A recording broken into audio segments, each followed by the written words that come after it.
2. All right, you can go ahead and get started. We're now live. Welcome, guys. We'll get started then. Pardon me, I don't have the chair's roadmap in front of me, so I'll just wing it. So we're operating under our new rules, and you all know what they are. So does the clerk have the roll call taken? Roll call's been taken. Super. Okay. Can I get a mover and seconder for everything on the agenda today, please? Motion seconded by Councillor Sless. I guess we can start by dealing with 4.1. We only have one other item, so we'll deal with that separately. So we got this on the floor. Would staff like to give us a brief overview of the work that's been done to put together the resolution before us today? Hello, everyone. It's Sarah Monroe, Manager of Tourism, Culture, and Sport.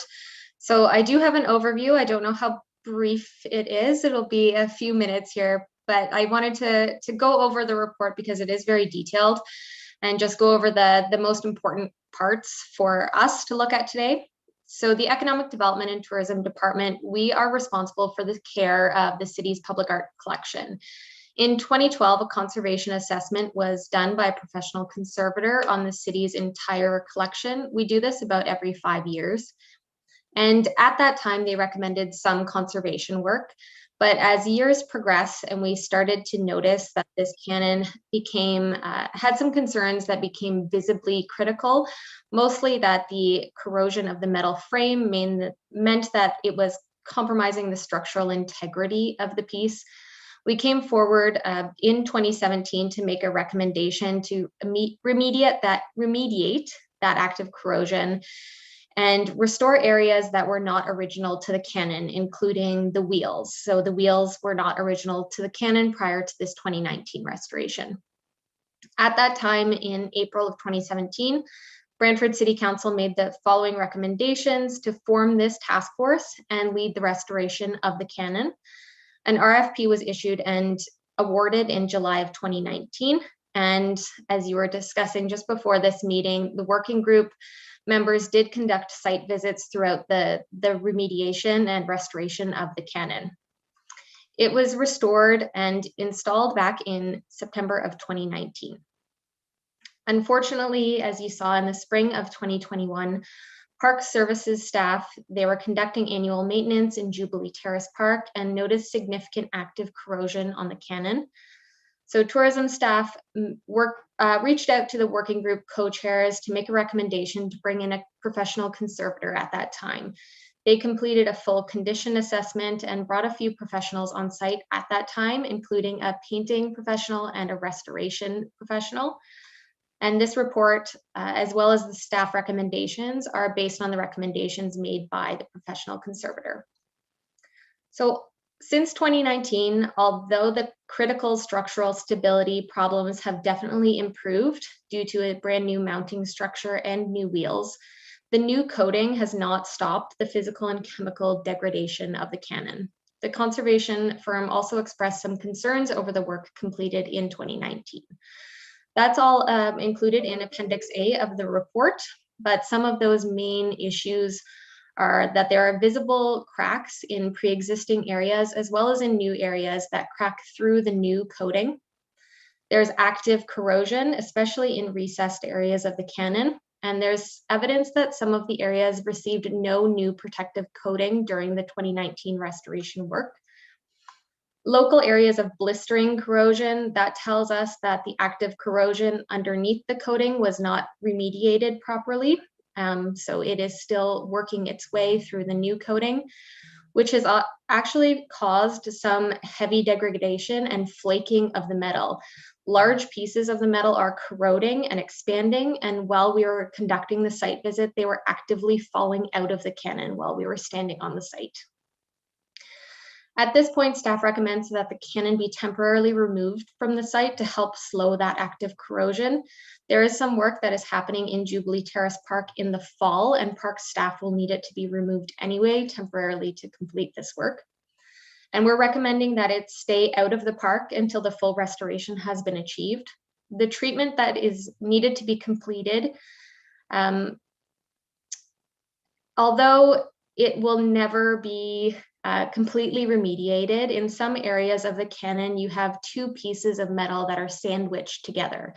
And without completely taking those areas sandwiched together apart, you're never going to slow the active corrosion in between those joints, but you will be able to get a large percentage of it, and we can continue to mitigate those smaller areas of concern if we do a full restoration.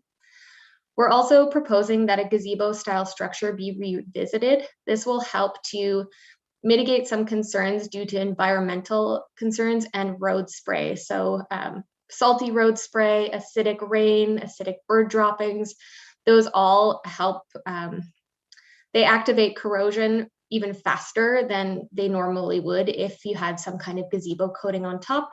So again, although it's going to stay outside and we cannot correct the problem 100%, you can definitely slow the problem if you have a cover on it. The work that's being recommended is disassembling the cannon as much as possible without damaging the cannon in progress, and removing the new restoration coating that was added in 2019. Again, some areas cannot be separated, and between these two joints, we cannot permanently halt the corrosion, but we can continue to check on it and mitigate. We would remove the corrosion products and stabilize the metal to ensure proper bonding and sealing during the application of a new anti-corrosion system.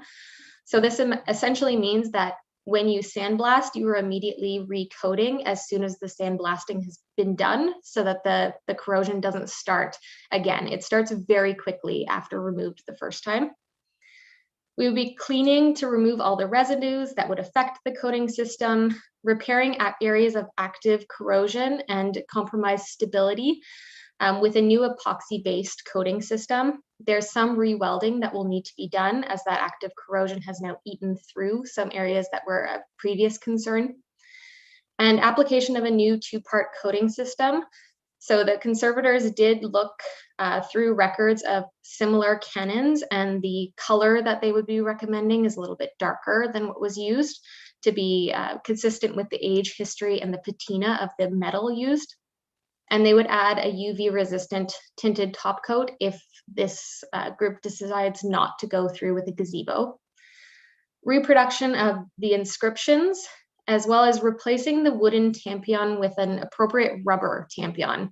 So if members have gone by Alexandra Park, there is another cannon in there. That one is essentially corked with a rubber cork that was specifically made for that cannon, and that prevents water from coming in. The current one that is wood and painted is unfortunately not preventing water from going inside of the cannon, which is why it's rusting from the inside out. So staff recommend that should the additional restoration work be required, the work is completed by a professional conservator that has experience working with cultural property and heritage objects. We typically work with conservators who are accredited through the Canadian Conservation Institute. And then I did provide some extra details on the gazebo. At this time, we would need some direction to look for a quote for that. The gazebo that we were looking at is similar to the one that's in Port Dover right now at the Port Dover Harbor Museum. And that one started at about $30,000. So we do not currently have a funding source for that or a confirmed amount on what that design would look like.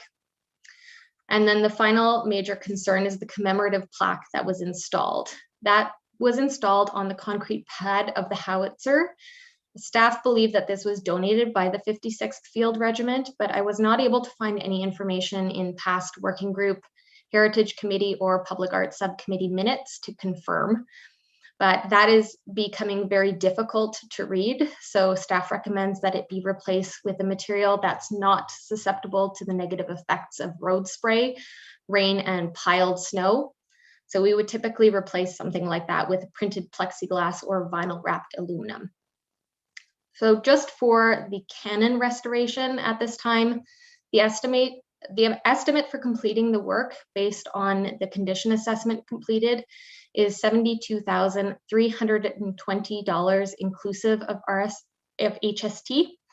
This is based on minimal dismantling of the cannon, and we would have to go through a formal competitive procurement process per the City of Brantford's purchasing policy. And we do request that this project not be fully funded through the Public Art Reserve, as that would limit staff's ability to acquire new public art and respond to urgent, unexpected restoration. At this time, new spending from other discretionary funds has been halted, and we are not receiving transfers from the Casino Reserve to the Public Art Reserve. So we are recommending we look at other funding sources, such as the Community War Memorial Funding Program offered by Veterans Affairs. That is the full presentation if anyone has any questions. Thank you, Sarah. John, go ahead, please. I wonder, Sarah, have we talked to the fellow that did the original work? Like, does he bear some responsibility? It sounds like he was negligent in a number of areas. Is there any hope of recovering anything, or what ramification is it for a subpar job, I guess would be my question. Through the chair, I hope that Robin can come on the screen to talk about ramifications from a purchasing perspective. I believe she is in the meeting.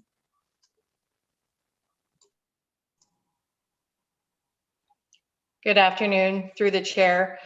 I would have to refer back to the working group if there was any communication with the vendor as to the current condition of the cannon, if there was anything that could be done. I think it's important to remember that the vendor selected did demonstrate previous experience with restoration with the German World War I field cannons, but he also did indicate that those cannons were currently in storage or in a protected location on display. I think there was only one item that he provided as far as experience that's actually in a park. So just something to consider there as well. Okay, so is the answer no? Does he bear no responsibility for the? Like it sounded in the report like he missed areas. There were areas that didn't get treated.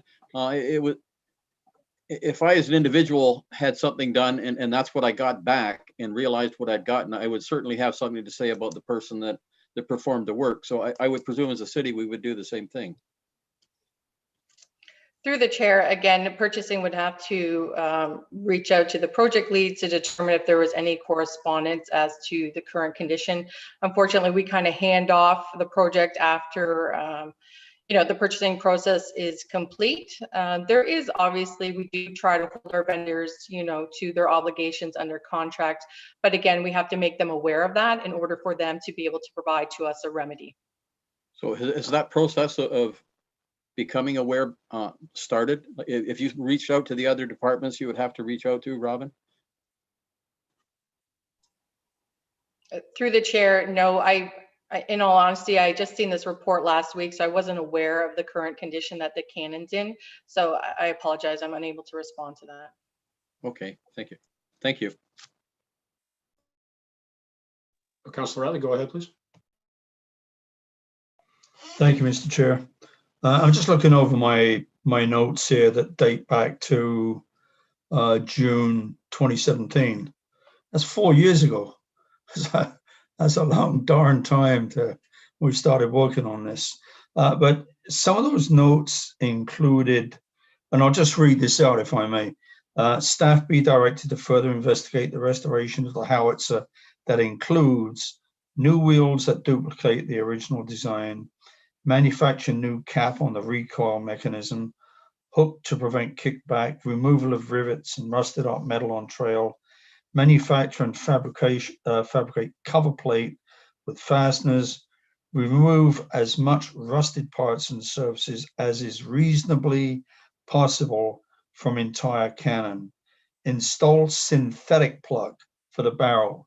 And this guy puts in wood. Now this isn't what's on the purchase order, but the specs on the purchase order. But these are the notes that we discussed back in 2017.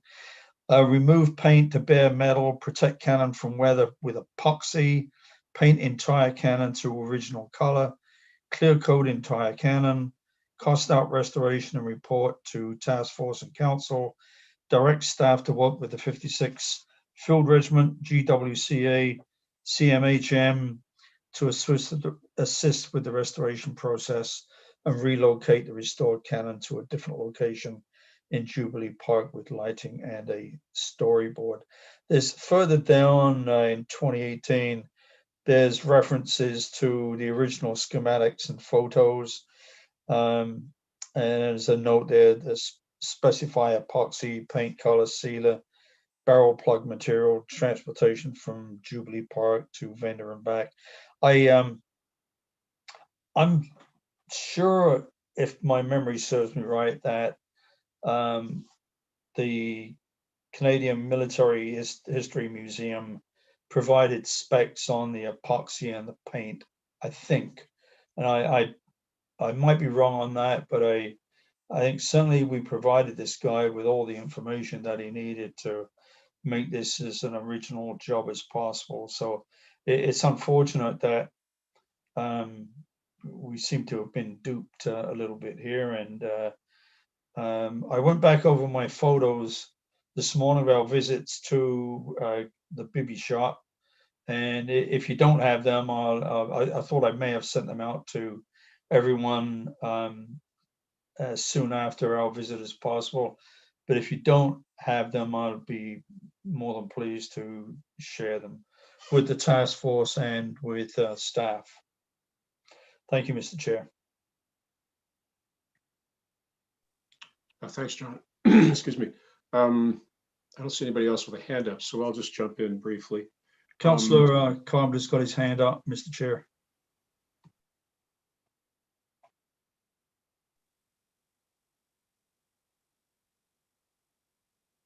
Sorry. Go ahead, Richard. Thank you, Mr. Chair. Yes, Councillor Sless has covered all the points off about how we seem to had someone that we thought was doing a wonderful job that didn't do the job anywhere near as it should have been.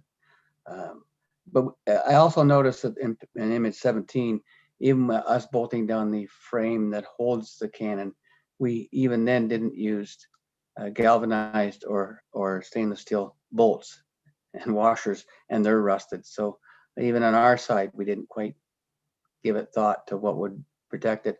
I think we're going to have to enclose it. I think that's going to have to happen. I don't think when I look at the Port Dover model, I look at that gazebo there, I'm quite surprised that that thing is over $30,000. My son just bought one like that for his backyard and a Costco package for $1,800. So I don't know how 30,000 gets away with what that looks like. That looks like the simple ones that you would see out of Costco or Home Depot. That gazebo from Fort Dover. So I'm in favor of putting it under a gazebo and protecting it. You know, this should have been protected with a sealer. This should never happen. And a lot of this rust is surface. Some of this rust is surface rust. When I look at these pictures, these photographs, we're looking at surface rust that wasn't there before. Some new parts are put on and they're rusted. So clearly, the individual that said he was involved with restoration didn't know what he was doing, because he had sandblasted parts and then not sealed them right away. And there was no actual outside coating over this to seal this from getting into the paint. So some of this is rust from outside, not just from inside. I understand the inside rust, how that can happen, because the plug wasn't done right to start with, but it looks like this whole job was not done properly and the individual didn't really know what they were doing. I think we got taken here. Thank you, Richard. Yeah, so let me just say this now. I'm wondering if staff has obtained an opinion from the legal department with respect to our exposure with this vendor. Have we got an opinion on whether or not we can recover some of the monies we've spent? Because clearly, whether or not there was a warranty of a specific period of time, clearly the work was not performed according to our specifications, and it only became apparent once the rust manifested. Through the chair, we have not sought a legal opinion, but we certainly can do that. Okay. I think that's something that we should have in hand before this comes to committee of the whole. I think we should be completely aware of what our rights and responsibilities are. And quite frankly, I think that we should be seeking legal action against the vendor, because clearly we didn't get what we bargained for. And it was not readily apparent at the time that he wasn't performing according to the specifications that were issued. It's only become apparent. And Councillor Vanderstel pointed out to me that if you look at some of the some of the nature of the rusting that we've got now, it's almost as though the stuff was in sort of a valley. So if you were sandblasting or painting from a particular direction, everything that was in the shadow of what might have stuck out has rusted out. And Councillor Vanderstel felt that that was indicative of a certain lack of proper diligence to that. In the report, it does indicate that we can't completely eliminate all the rust. And I gather, staff, that means we can expect some rust again even after the next restoration? Yes, there are some joints on the cannon that it would not be a good idea to actually take apart. They're welded together. And those joints are basically like pieces of sheet metal that are sandwiched together. In between those joints, because we cannot get to them, the corrosion will continue. So we will have to regularly remediate those as the problem continues. But those are not structural joints. Now, could you elaborate on regularly remediate? That was very difficult for me to say. It must have been the same for you. So those areas, we can basically prevent corrosion from spreading in those areas. We would need to have a conservator on site to sandblast those specific areas and repaint and reseal those areas. If you do have a protective cover over it, those areas will rust less frequently than they would if it's just left up to the environment. Right. Okay. Thank you, Sarah. And also in your verbal report, you indicated that the second vendor of choice intends to apply a different color to this. The color that we applied was the color that was recommended by the Canadian War Museum and the Shiloh Artillery Museum. Is there a reason why we would vary from what we've got?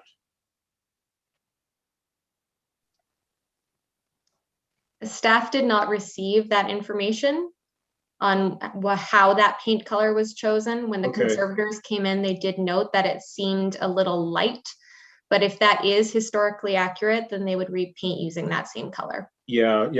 To the best of our knowledge, and we, as Councillor Utley indicated earlier, we did seek out professional opinion both from the War Museum and from the Shiloh Museum, and they both did indicate that that was the proper color for a German cannon of that manufacturer. So we don't believe that we have, excuse me, we don't believe that we have a warranty, or we don't know that we have a warranty.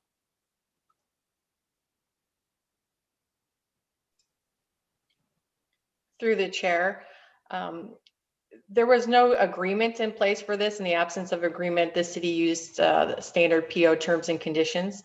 There is a portion or a clause in the PO terms and conditions which does hold the vendor responsible for, completion of the services as we set out. So again, I would caution moving forward, maybe legally, unless we've in advance reach out to the vendor to at least make him aware of what our concerns are and allow him the opportunity to remedy those issues at no cost.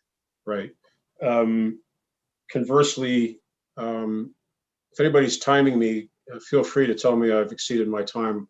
I see, Richard, you don't have a clock on by chance, would you, Richard? I do not. Maybe I will cede the floor and let the mayor speak for a while. I'm pretty sure I've elapsed my time. Mayor, go ahead, please.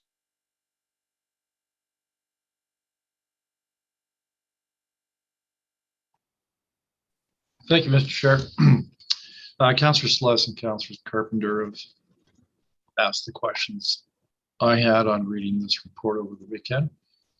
I tend to agree that, well, first of all, we've got to get this done, and we got to get it done right. And so I can support the resolutions on the floor, because essentially that's what it will do.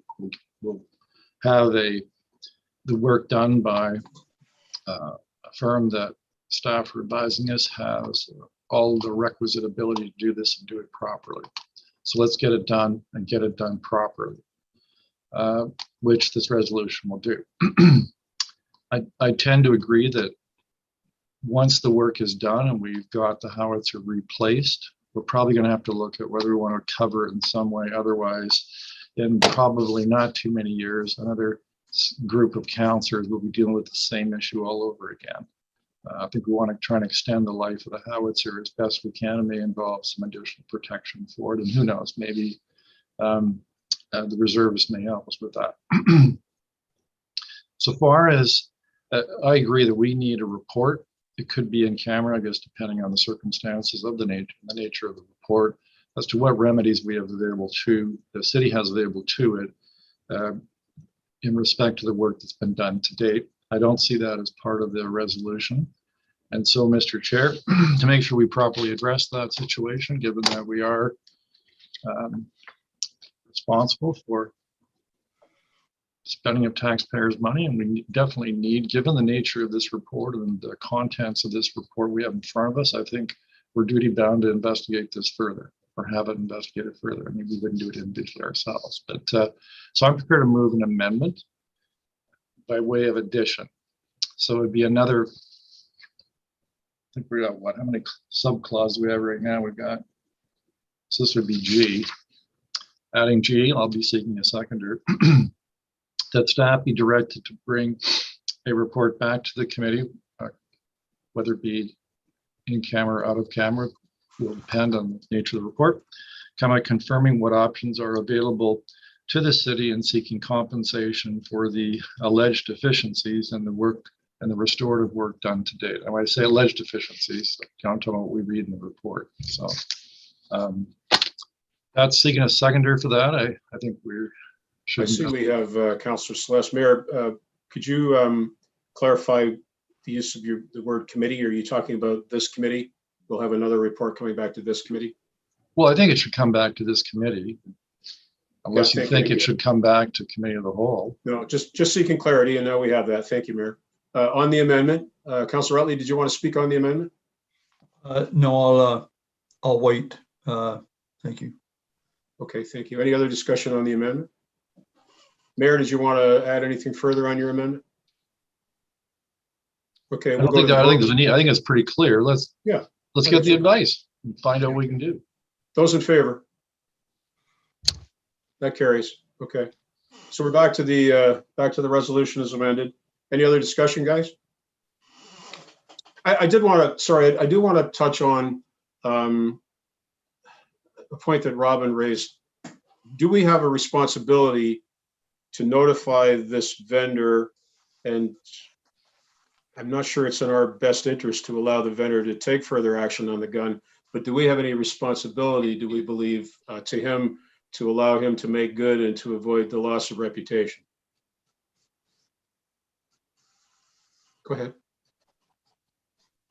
To clarify, staff has been in contact with that vendor to let them know that there is active corrosion. The vendor recommended minor touch-ups.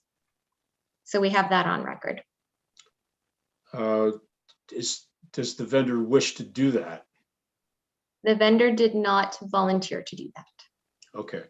And we did not specifically ask. No, we did not. Okay. I guess that's the kind of thing that we'll be able to ask at our meeting with the legal staff present at our next committee. Okay. So anything else, guys? John? Thank you, Mr. Chair. I know what we addressed the issue of the cannon being outside in the elements year round, and there were some good arguments both for and against doing that, and the prevailing opinion was that we leave it as it is where it is. But this thing's 100 years old, over 100 years old, and you know, it'll always have rust on it, maybe rust poking through from here and there, but hopefully not as much as it's showing through right now. But at a future meeting, Mr. Chair and committee members, I think it's something that we need to get some expert advice on how to protect the cannon, especially during the winter months when there's salt spray flying around on that busy corner. So I just want to throw that out there at the moment, Mr. Chair, for future consideration, and perhaps Sarah, you could do a little bit of research and report back to us at our next meeting with some ideas and expert advice on how to protect the cannon. And if you need a resolution, I'll be happy to table one. Go ahead, Mayor, you have the floor. Yeah, thanks. I think probably Councillor, we should leave that till later. And it may well be, because I think it'll depend in part on what they find, the contractor that will find that does the restorative work. I think their recommendations to us would be useful to have that based on their knowledge of having worked with the howitzer and what they think it needs or doesn't need. So I wouldn't want to jump the gun on it.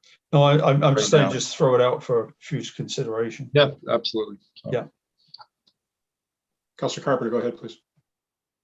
Yeah, I just want to throw, the Finance Committee's just added about $1.5 million to the contingency fund from surplus. I'm just concerned that we're using up all the arts funding, public art funding here, and we may want to think about putting some funds away for a restoration of our war memorials out of that fund before it goes someplace else quickly. You know how quickly that fund can disappear. I just think if this is a priority to us, we might want to allocate some money as part of this resolution when it goes to committee of the whole, even if it's just an allocation. Thank you. An excellent idea. One further thing I'd like to add, if staff could please provide, for the next agenda package, could staff please provide us with a copy of the contract agreement or PO, I'm not sure how properly to phrase that we had with this vendor, redacted if necessary. And if we could also see if we actually did get a maintenance package from him as well, because I know we did ask for that at the time of tender. We wanted to have a maintenance schedule as well. So if you could research that and find that for us before we meet next. I don't see any other requests to speak, so we'll go to the question on the motion as amended. Those in favor? And that's unanimous. And any changes to the minutes that folks need? We'll vote on that then. Those in favor? And that carries. And we have no notice of motion, and we're now adjourned. Thank you very much, folks. Thank you, Mr. Chair. And thank you, staff. Great job. Bye, everyone.